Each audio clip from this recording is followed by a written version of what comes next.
Pipa minyak mentah milik Pertamina meledak dan menyemburkan minyak mentah hingga setinggi 10 meter di Kabupaten Rokan Hilir, Riau. Minyak mentah mencemari lingkungan dan merusak 2 rumah. Pipa meledak diduga akibat kelalaian dan usia pipa yang sudah tua.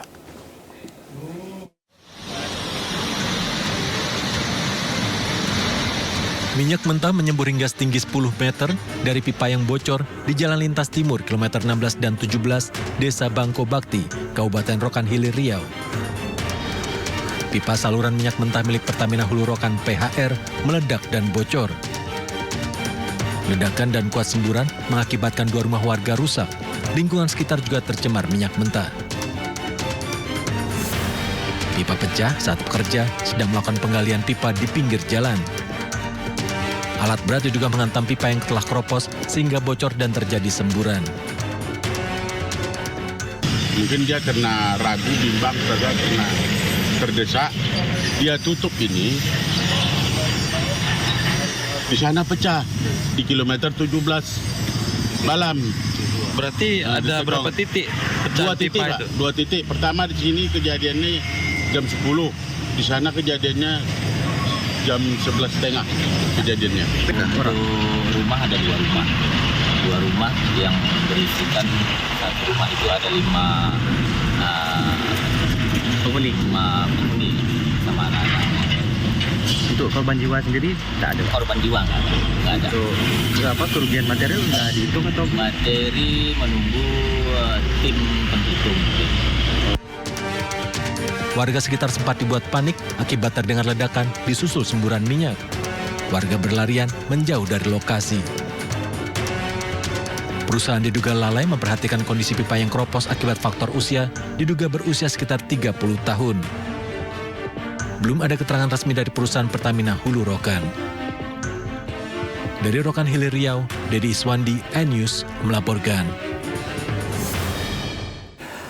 Ya, proses eksekusi lahan dan bangunan oleh petugas pengadilan negeri di Kabupaten Langkat, Sumatera Utara diwarnai kericuhan. Warga penghuni lahan menolak pindah karena telah menempati lahan tersebut sejak tahun 67 atas izin pihak desa.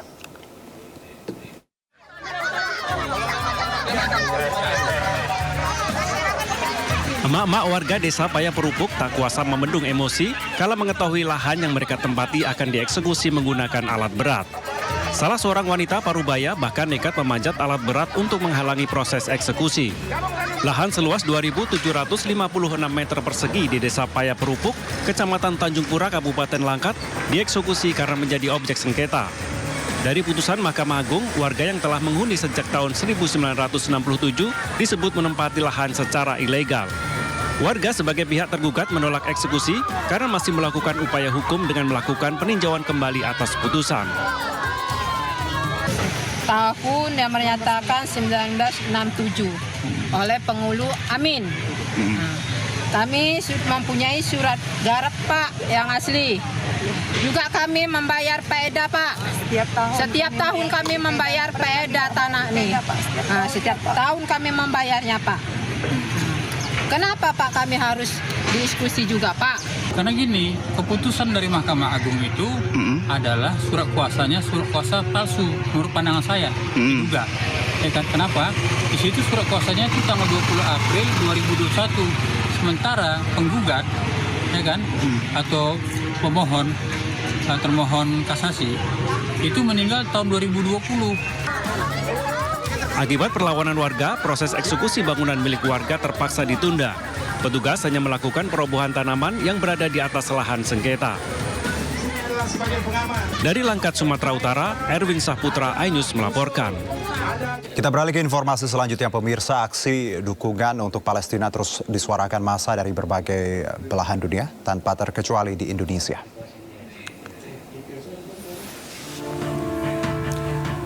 Ratusan orang dari berbagai kalangan ikut serta dalam Indonesia Peace Convoy Road to Freedom for Palestine.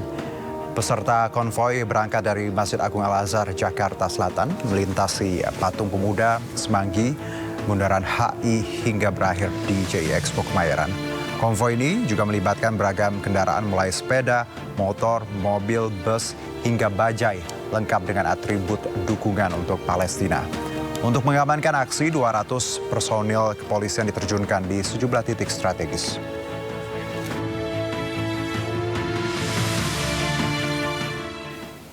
Ya, dan untuk mengetahui informasi selengkapnya terkait aksi bela Palestina, sudah ada rekan kami Syareza Zansky di JI Expo Kemayoran, Jakarta. Reza, silakan dengan laporan Anda. Bapak yang masih semangat sampai detik ini loh.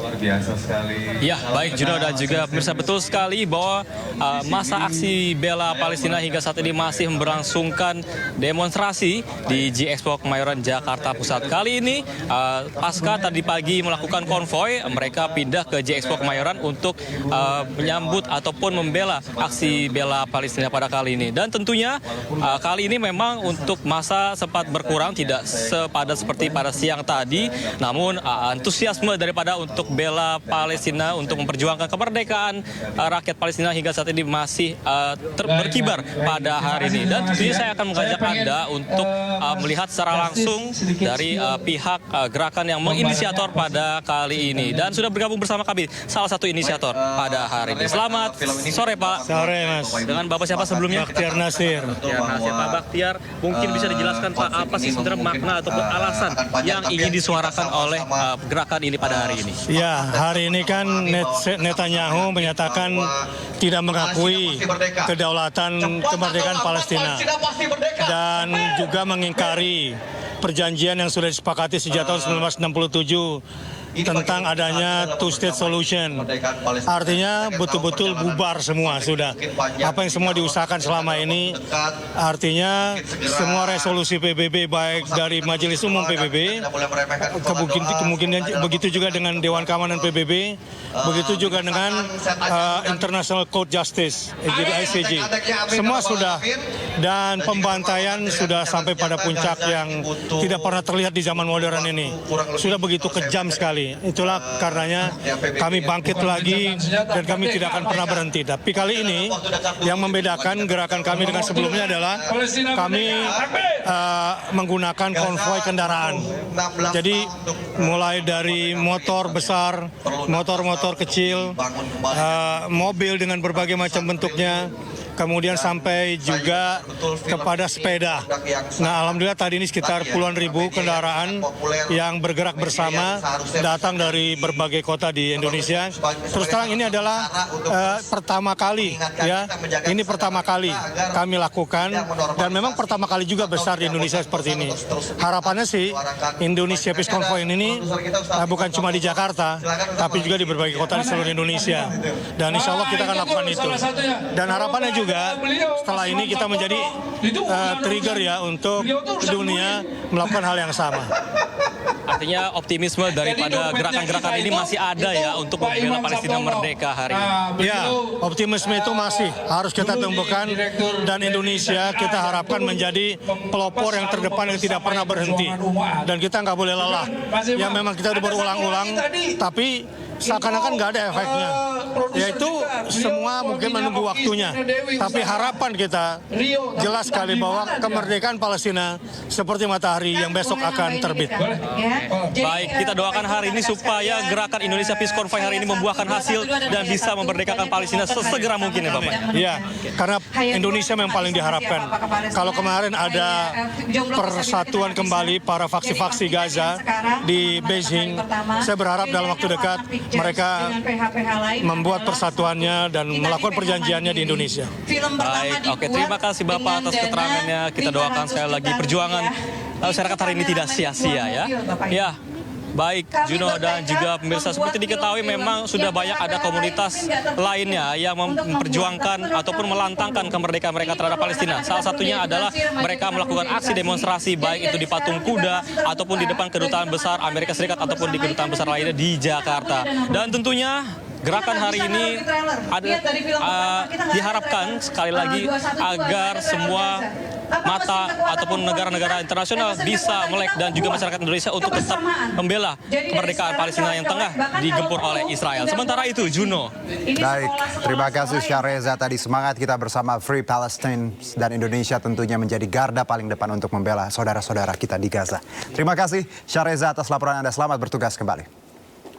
Sementara itu pemirsa, Dewan Pimpinan Pusat PDI Perjuangan gelar teatrikal Kuda Tuli memperingati peristiwa penyerangan kantor DPP PDI Perjuangan 27 Juli 1996. Acara ini turut dihadiri oleh mantan Gubernur Jawa Tengah Ganjar Pranowo.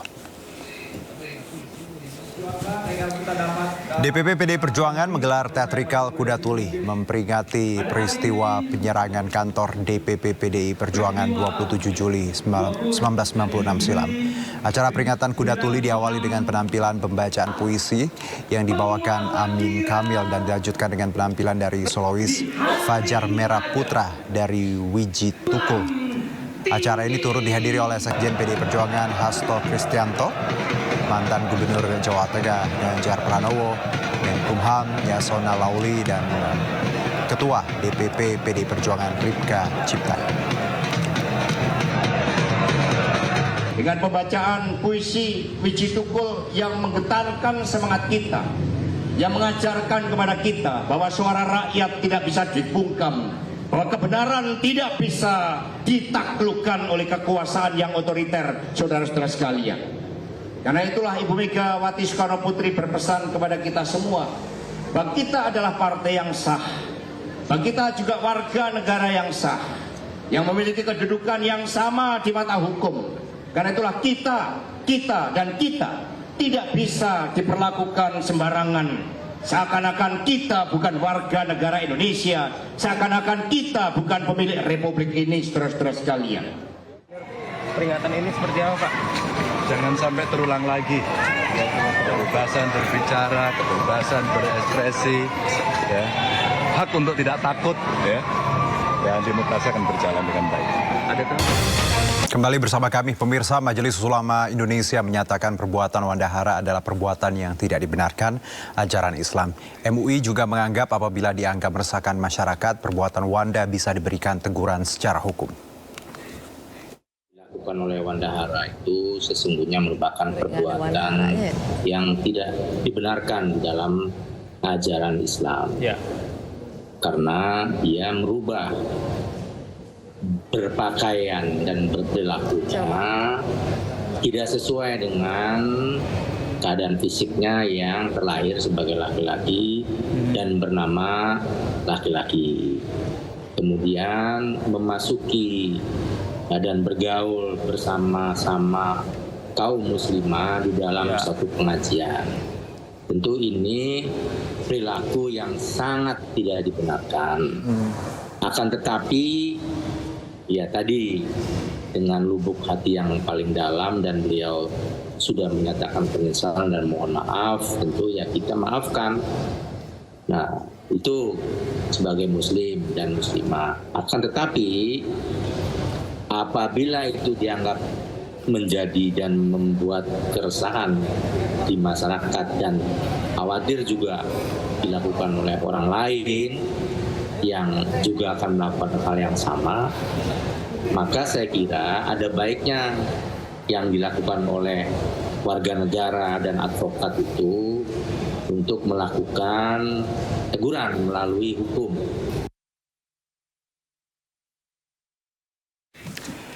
Ya, sebelumnya penata busana Wanda Hara alias Irwansyah dilaporkan ke Barreskrim Polri atas tuduhan penodaan agama karena menggunakan cadar saat mengikuti kajian seorang ustadz. Melalui akun media sosialnya, Wanda Hara meminta maaf karena sudah membuat gaduh.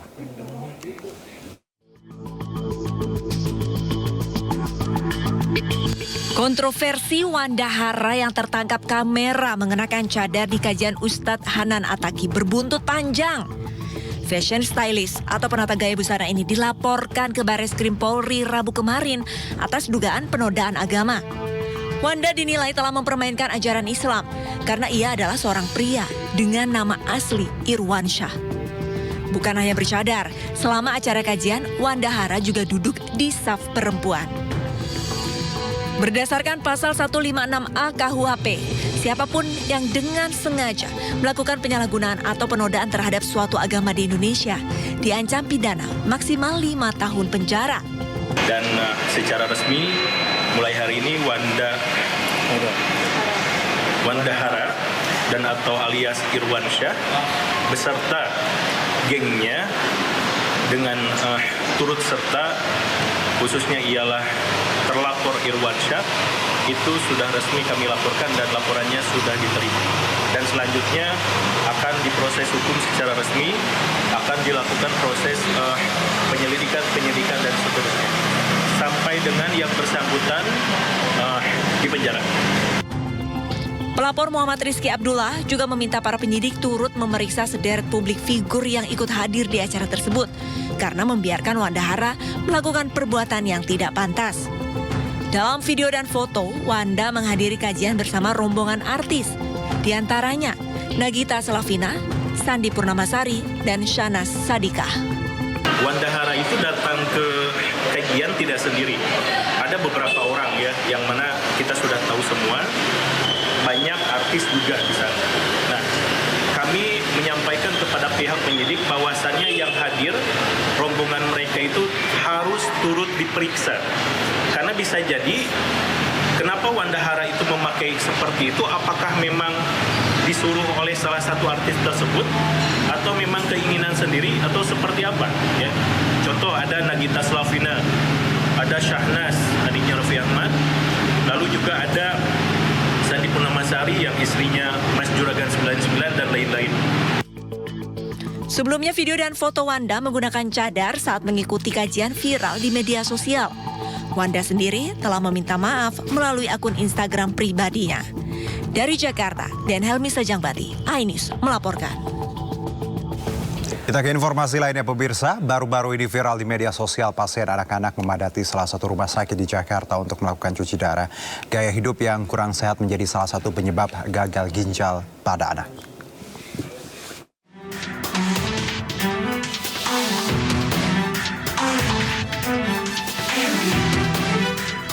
Masyarakat dihebohkan dengan banyaknya anak-anak yang harus cuci darah di salah satu rumah sakit di Jakarta karena menderita gagal ginjal akut. Hal ini membuat banyak orang sadar bahwa penyakit gagal ginjal tidak hanya terjadi kepada orang dewasa saja, tetapi anak-anak pun bisa mengalaminya.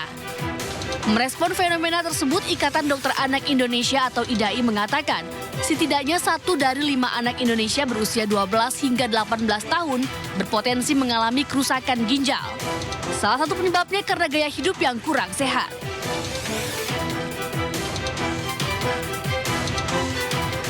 Gagal ginjal kronis adalah penyakit yang ditimbulkan oleh penurunan fungsi ginjal. Akibatnya ginjal tak bisa menjalankan tugasnya dengan optimal seperti menyaring zat sisa dari dalam tubuh, memproduksi sel darah merah, dan mengatur kadar garam dalam darah.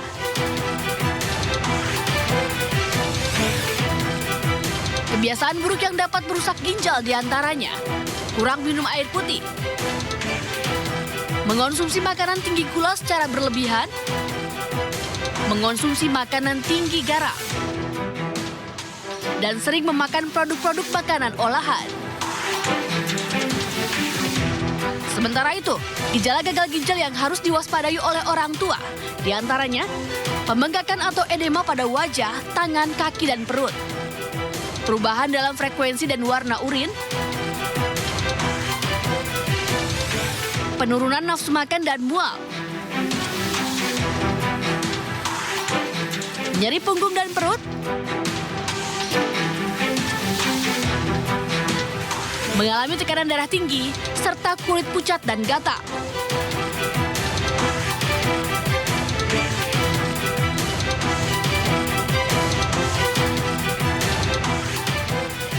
Segeralah ke puskesmas atau rumah sakit jika anak Anda mengalami gejala gagal ginjal akut, terutama bila Anda pernah mengalami gagal ginjal atau memiliki keluarga dengan riwayat penyakit ginjal. Tim Liputan, iNews melaporkan. Ya pemirsa, gaya hidup yang kurang sehat menjadi salah satu penyebab gagal ginjal pada anak. Dan apakah benar atau ada hal tertentu yang menjadi penyebab hal ini? Kita akan membahasnya bersama konsultan spesialis anak Dr. Piprim Basarah. Assalamualaikum, selamat sore dok.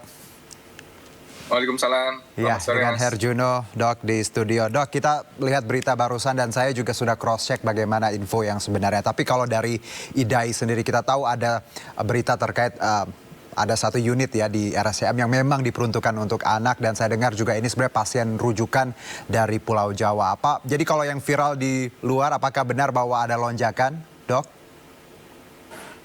Baik, jadi memang yang dilihat oleh teman-teman yang kemudian posting di medsos itu memang unit khusus dialisis anak ya. Dialisis ya, Dok? Poli ginjal anak. Jadi memang ya pasti banyak anak-anak di situ karena khusus anak. Tapi kalau kita lihat di lapangan, teman-teman pakar ginjal anak dari seluruh Indonesia itu tidak melaporkan lonjakan kasus yang signifikan ya. Baik. Beda dengan waktu keracunan EG, DEG yang tahun lalu. Baik, jadi poli ginjal memang kalau setahu saya di RSCM memang nggak semua rumah sakit ya, Dok, punya poli ini ya, Dok ya. Makanya ramai dan rujukan tadi dari luar ya, Dok ya. Ya, terutama dialisisnya, unit dialisis untuk anak yang khusus itu memang nggak semua rumah sakit, bahkan mungkin baru RSCM yang punya.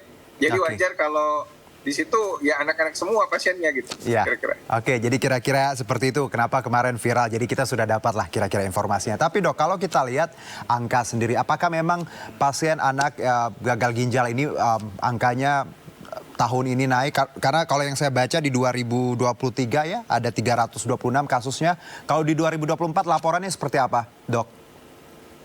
Saya belum dapat laporannya ya, nanti mesti dicek juga, terutama ke Kemkes atau rumah sakit ya.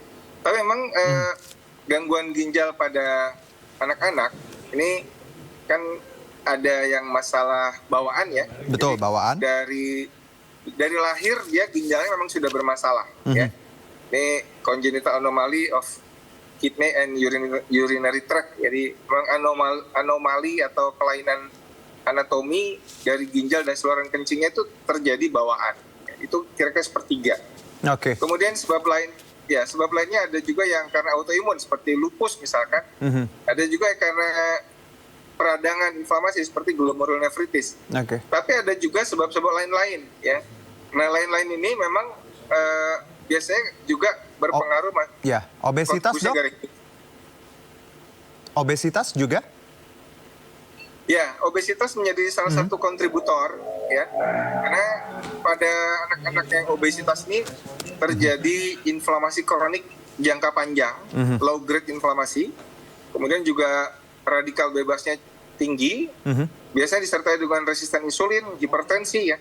Nah, ini kombinasi dari semua itu bisa perlahan-lahan dia membuat kerusakan ginjal. Jadi obesitas ini biang kerok berbagai penyakit, tidak hanya ginjal sebetulnya. Jantung juga ya, dan sindrom metabolik, diabetes juga ya. Jadi obesitas ini potensial untuk penyakit macam-macam pada masa remaja bahkan dewasa muda ya. Oke.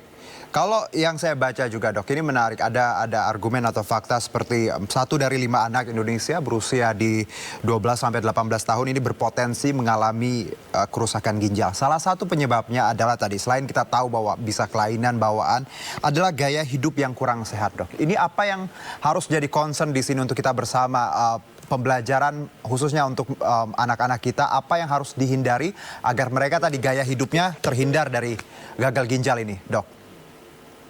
Ya, sebetulnya gaya hidup sehat secara umum ya. Pertama misalnya pada anak-anak sekarang kan jarang olahraga ya. Olahraga yang dosisnya cukup dan tidak berlebihan, tapi juga tidak berkekurangan. Itu sangat bagus untuk kesehatan berbagai organ tubuh termasuk ginjal. Ya. Kemudian dari sisi minuman, nih, anak-anak sekarang itu banyak sekali yang kurang minum air putih ya, tetapi lebih banyak minum mengandung pemanis atau dia gula, atau yang paling berbahaya adalah high fructose corn syrup ya, sirup jagung yang tinggi fruktosa.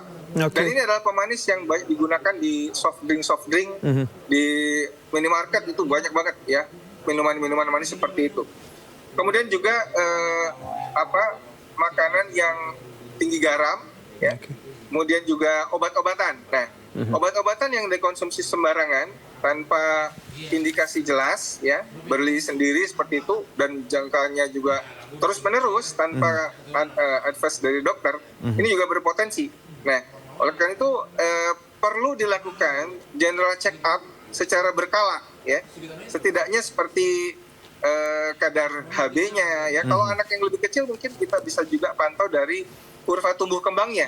Karena kurva tumbuh kembang ini salah satu indikator yang sederhana tapi cukup akurat untuk mendeteksi anak-anak dengan berbagai gangguan kronik ya. Dan jangan lupa juga kita ada pemeriksaan tekanan darah, ya itu juga pada anak-anak dan remaja itu sebaiknya dicek rutin karena masalah hipertensi ini juga berpotensi untuk bisa merusak ginjal atau bahkan tanda dari masalah ginjal. Kemudian juga fungsi dari ginjal itu sendiri itu ada cek laboratorium sederhana yang dari situ mungkin bisa kita lihat bagaimana anak tersebut kondisi ginjalnya saat ini. Jadi kalau yang dokter sebutkan tadi gaya hidup sehat, literasi yang biasa kita dapat tadi banyak gerak, olahraga tadi ya dok ya untuk anak-anak, berarti hindarilah untuk diam bermain gadget yang cukup lama ya dok ya, mending outdoor activities seperti itu, plus juga makanan sehat tadi, rendah garam dan juga gula. Anda juga menyebutkan tadi dok soal obat. Nah, kalau kita tahu di 2022, 2023 ada ratusan anak keracunan obat sirup. Apakah angka yang kita dapat di 2023 tinggi itu salah satu penyumbangnya adalah karena keracunan obat sirup yang sempat viral itu dok? Ya, kasus yang itu beda lagi. Itu obat sirup yang pelarutnya memang sengaja dicemari oleh EG atau DEG. Ya. Bahkan ada satu drum itu 99% isinya EG-DEG. Jadi beda lagi kasusnya. Jadi obat-obatan yang dikonsumsi kronik memang obat ya, bukan racun nih. Obat tapi memang punya potensi untuk nefrotoksik atau meracuni ginjal apabila dikonsumsi dengan jumlah terus-menerus, dosisnya juga di luar batas aman. Kalau kita melihat lagi dok, gagal ginjal pada anak, ini kan juga harusnya jadi concern kita bahwa masih muda, anak-anak masih kecil seperti harusnya bisa terhindar dari hal-hal seperti ini. Kembali ke literasi, bagaimana kita sebagai orang tua dan juga yang mengasuh anak seperti agar tahu kira-kira gagal ginjal ini ciri-cirinya seperti apa sih dok? Kalau saya yang tahu kan memang perubahan warna urin, juga pembekakan atau edema di wajah, tangan, kaki. Kalau dari dokter sendiri apa yang bisa kita lihat bahwa kemungkinan ini ada ciri-ciri gagal ginjal? Ya, jadi sebetulnya gangguan ginjal yang tahap akhir itu sudah terlambat sebetulnya, tapi itu bisa dilihat misalnya dari tinggi badan anaknya. Ya. Anak ini jauh lebih pendek dibanding anak seusianya, ya karena memang gangguan ginjal kronik ini kan memang berpengaruh ke tinggi badan. Jadi stunting anaknya ya. Stunting. Kalau di bawah 5 tahun ya masuk ke definisi stunting. Kemudian juga bisa karena ginjal itu juga salah satunya ada hematopoietin yang membuat hemoglobin. Maka biasanya anaknya juga anemia, pucat ya. Nah, dua tanda ini selain kemungkinan gejala lain adalah gangguan pada urinnya yang berkurang atau urinnya ada masalah. Jadi, tapi kalau ini terjadi itu sudah terlambat sebetulnya ya. Ini sudah istilahnya ya udah mau diapain lagi, tinggal dilakukan hemodialisis, cuci darah atau peritoneal dialisis. Tapi yang penting sebetulnya adalah general check up sebelum anak-anak itu jatuh ke fase itu. Jadi itu pasti bisa dilakukan berbagai upaya penyelamatan ya supaya nggak sampai fase cedera ginjal tahap akhir ya. Saya kira itu edukasi di masyarakat sangat penting. Jadi ketika kita masih di fase-fase awal sebenarnya masih bisa dirubah ya dok ya, istilahnya bisa kita lakukan langkah-langkah sebelum tadi hemodialisis atau cuci darah seperti itu ya dok ya? Iya, nanti bisa konsultasi pada dokter anak terdekat dan biasanya nanti dirujuk untuk ke pakar ginjal anak yang ada di seluruh Indonesia. Saya kira sangat penting. Iya, baik. Dok, kalau tadi kita bicara mengenai bagaimana pencegahan disebutkan minum air putih, makanan yang sehat seperti itu. Gaya hidup dok, selain tadi olahraga juga, ada hal lain yang harus concern orang tua agar anak-anaknya tidak sampai di fase yang tadi hemodialisis atau fase-fase yang cukup membuat kita juga mengeringitkan dahi gitu. Apa yang harus dilakukan dok? Preventifnya seperti apa? Ya, kalau masalah gaya hidup memang harus dicontohkan oleh orang tuanya. Harus dicontohkan, ya. Kita nggak mungkin nyuruh anak olahraga kalau orang tuanya juga mager, ya kan? Jadi keluarga itu memang harus punya gaya hidup yang sehat. Sebetulnya kita sering mengabaikan pentingnya olahraga. Ya. Olahraga dengan intensitas yang sedang sampai tinggi, itu membuat aliran darah beredar sangat cepat. Ya. Selain menyehatkan jantung, itu juga menyehatkan organ-organ lain termasuk ginjal. Ya. Kalau darah itu sesekali ya, mungkin olahraga 3-4 kali seminggu, intensitasnya cukup tinggi ya, darah itu beredar dengan cepat, itu sangat baik untuk detox dan sebagainya, racun-racun di dalam tubuh dan fungsi-fungsi organ tubuh jadi optimal. Sayang sekali kita mengabaikan atau menganggap remeh ya pentingnya olahraga pada kehidupan keluarga kita, termasuk pada anak-anak.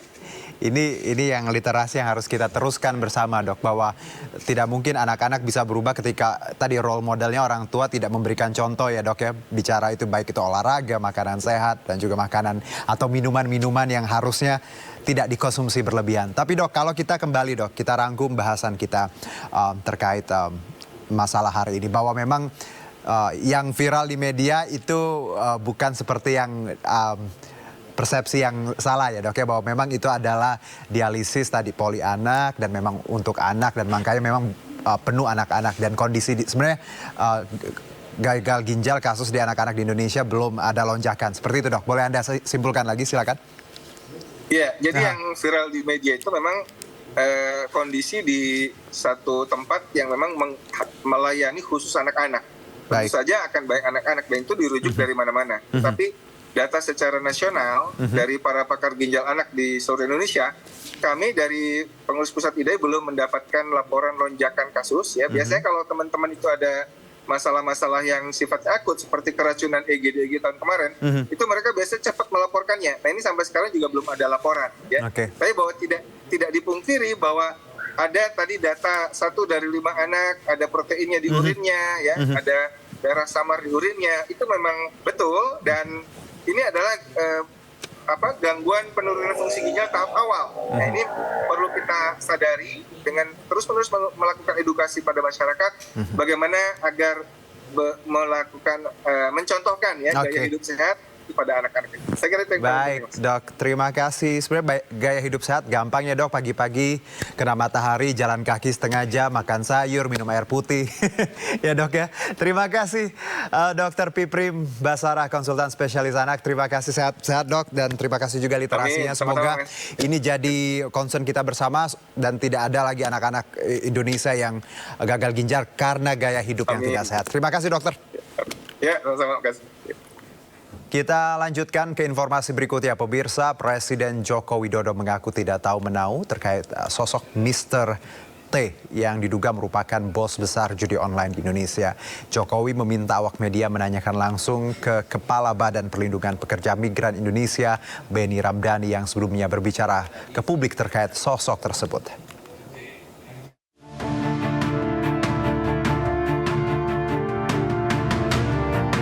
Sosok Mr. T yang disebut-sebut sebagai pengendali judi online saat ini tengah menjadi perbincangan. Pasalnya sosok ini dianggap kebal hukum sehingga sulit ditangkap pihak berwenang, dan alhasil judi online terus menjamur di Indonesia. Meski identitasnya sudah diketahui, namun sosok Mr. T ini tak pernah tersentuh oleh hukum. Sosok Mr. T pertama kali diungkap oleh Kepala Badan Perlindungan Pekerja Migran Indonesia (BP2MI), Benny Ramdhani. Benny mengaku sudah pernah melaporkan sosok berinisial T ini ke Presiden Jokowi dan Kapolri Jenderal Polisi Listio Sigit Prabowo saat rapat terbatas di Istana Negara, dan keduanya kaget. Untuk hal ini, saya menyatakan di depan Presiden, Panglima TNI, dan Kapolri, sebetulnya sangat mudah untuk menangkap siapa aktor di balik bisnis judi online di Kamboja dan siapa aktor di balik scamming online. Saya cukup menyebut inisialnya T aja paling depan lah. Yang kedua saya nggak perlu sebut. Dan ini saya sebut di depan Presiden. Sementara itu Presiden Joko Widodo mengklaim tak tahu menau terkait sosok Mr. T ini. Jokowi meminta awak media menanyakan langsung ke Benny Ramdhani. Nggak tahu, tanyakan ke Pak Benny aja. Ya. Pak, mengenai Muhammadiyah Konsis. Tim Liputan iNews melaporkan.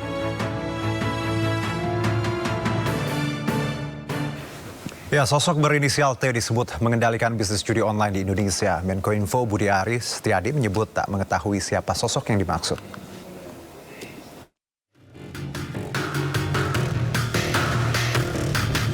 Praktik judi online di tanah air dari tahun ke tahun kian meresahkan.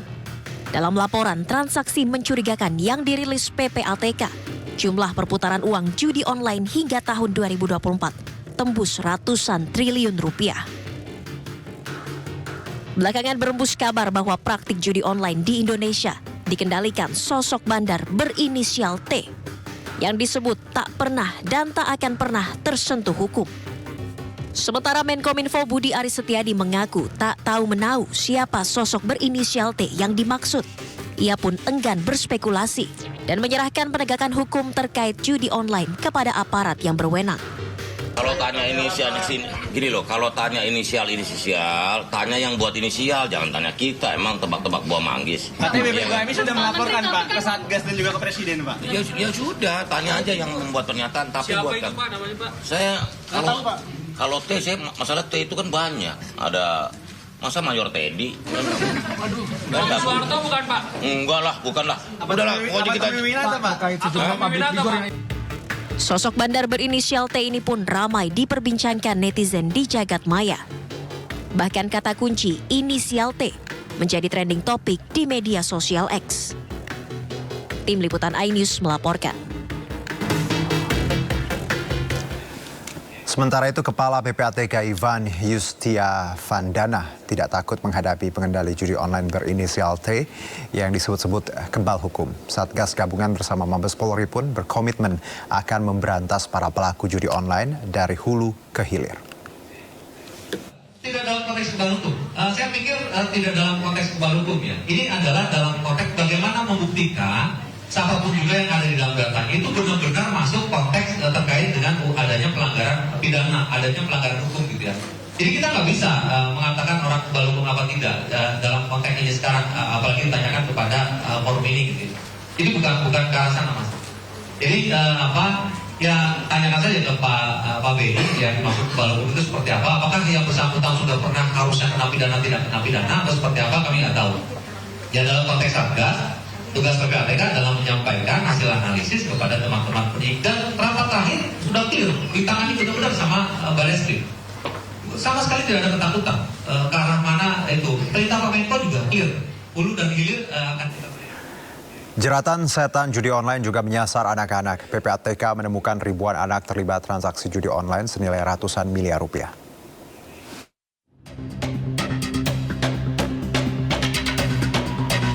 Komisi Perlindungan Anak Indonesia bersama Pusat Pelaporan dan Analisis Transaksi Keuangan merilis data terbaru tentang transaksi judi online yang melibatkan anak-anak. Tak tanggung-tanggung, anak-anak yang terlibat transaksi judi online berjumlah hingga ribuan orang dengan total nilai transaksi ratusan miliar rupiah. PPATK menemukan sebanyak 1.160 anak usia di bawah 11 tahun bermain judi online.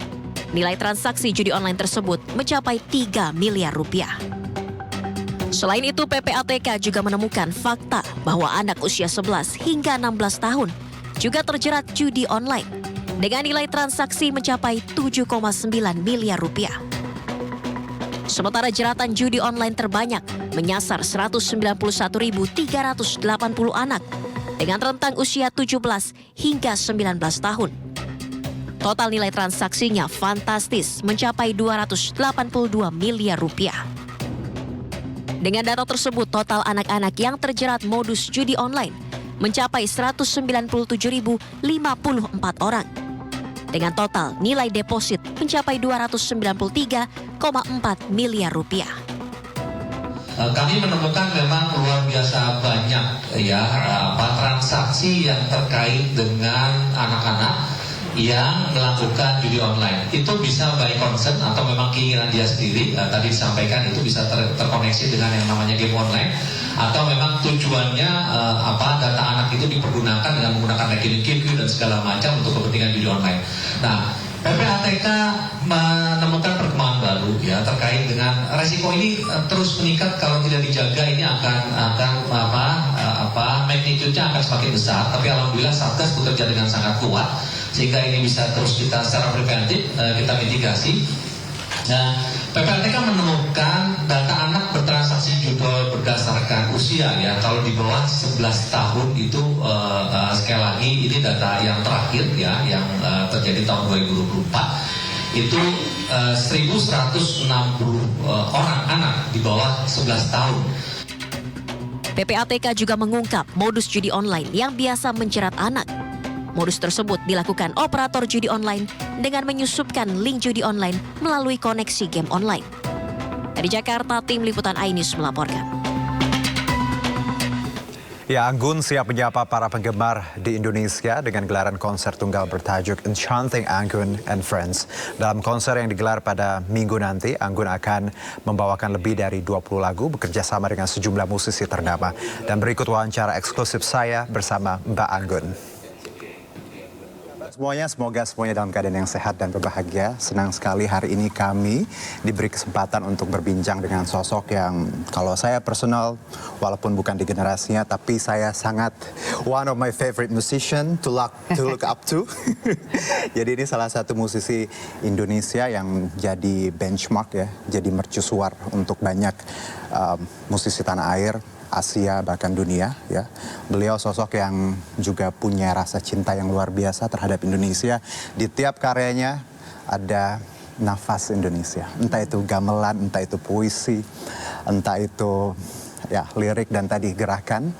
So, ladies and gents, please welcome your snow on the Sahara, the beautiful Anggun. Terima kasih. Panjang ya tadi monolognya. Mbak Anggun, this is my first time bertemu secara langsung, tapi secara virtual dan konser sudah berkali-kali nonton. Satu hal yang saya notice, Mbak Anggun itu senyumnya sumringah. Apalagi pulang saat ini. Dan selalu happy tiap pulang ke Indo, pastinya kan. Apa yang membuat kunjungan kali ini membuat Mbak Anggun mungkin ada terasa, ya kita tahu akan ada konser, ada hal lain. Sebenarnya aku sering pulang ke Indonesia untuk ya biasalah keluarga dan tapi kali ini ya bedanya itu pulangnya tuh dengan satu misi karena kan udah lama nggak buat konser tunggal. Terakhir kali konser tunggal ya tahun 2000 sebelum COVID ya, sebelum pandemi. Nonton dong. Iya, katanya kamu nonton, makasih. Aduh, seleranya bagus. Oh baik. Pastinya. Iya, jadi kali ini balik untuk membuat konser lagi.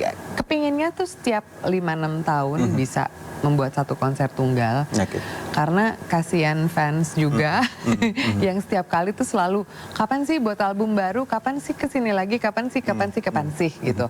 Nah aku kan kadang nggak punya jawaban yang tepat karena kan sekarang ini apalagi aku tuh lagi membuat banyak proyek, banyak hal, banyak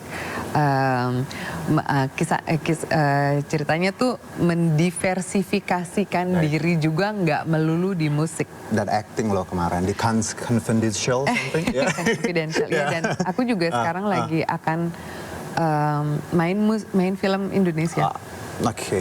Iya. Baik. Jadi ternyata Mbak Anggun gini, membuka untuk pilihan-pilihan lainnya. Karena kan dulu bernyanyi sempat katanya nih ditawarin Bond Girl. Betul. Terus ditolak. Iya. Karena pertama waktu itu umurku masih 24 tahun. Aku tuh lagi serius-seriusnya di musik. Dan aku pikir, kenapa sih? Wong, bukan karena tiba-tiba kita ada terkenal dikit, terus tiba-tiba bisa bikin. Nah itu dia. Aku tuh nggak ngerasa bahwa aku tuh bisa legit di situ, bisa profesional dan bisa memberi semaksimal mungkin. Karena pada saat itu nggak bisa acting, nggak menarik untuk belajar acting. Itu yang Mbak Anggun rasa? Iya, dan aku pikir juga ini kan banyak loh aktris-aktris yang nunggu dapet tawaran job gitu. Maksudnya tiba-tiba aku dengan bangganya atau dengan sombongnya, oke ini buat gue gitu. Kan yang enggak. Berarti dengan kata lain ketika Mbak Anggun sekarang di 2024 mencoba banyak hal, masuk acting. Berarti kita bisa bilang bahwa people change. Iya. Somehow ya. Iya, dan memang harus kan. Kita kan harus berevolusi. Dalam hidup itu kan kita nggak boleh selalu di titik yang sama. Kita harus mau belajar dan kita harus mau tahu juga kenapa hal yang dulu tuh nggak masuk akal buat kita. Sekarang kok kalau dilihat dengan pandangan mata lain, dengan hal yang dengan distance yang cukup, itu bisa membuat kita justru lebih. Makanya buat aku sekarang acting itu karena aku tahu kenapa dulu nggak mau. Karena takut jadi ridiculous gitu loh. Aku nggak mau malu-maluin diri sendiri. Dan pada saat itu mungkin yang ditawarin ke aku juga bukan sesuatu yang tepat. Karena mereka mungkin hanya mencari orang Dan kadang Asia gini, atau kita tuh nggak tahu perjalanan hidup punya banyak rahasia. Timingnya kadang memang timing, itu you know, ini God's banget. timing is the best, right? Iya. Dan itu yang kadang kita nggak ngerasa bahwa mungkin dulu kita nolak karena memang mungkin itu bukan jalannya, belum saatnya. Oke, hari ini saya interview apa belajar filosofi sih? Mbak, kalau kita lihat endurance, ini kan seorang musisi harus, ya tadi kalau dari ceritanya Mbak Anggun, nggak gampang. Ada rentan waktu yang tidak setahun, 2 tahun, bahkan dekade. Support system seperti apa sih Mbak Anggun yang membuat endurance Mbak Anggun tetap berapi-api? Sebenarnya ya banyak lah, teman, keluarga itu pasti. Tapi siapapun itu kan baliknya ke diri sendiri. Kalau kita tidak mau membantu diri sendiri, sebagaimana hebatnya orang di depan yang ngasih tahu kamu begini-gini, tetap aja kita nggak akan berubah kan, nggak akan bergerak. Jadi sebenarnya baliknya ke diri sih. Aku setiap kali kalau misalnya aku mencoba sesuatu ya, dan apakah itu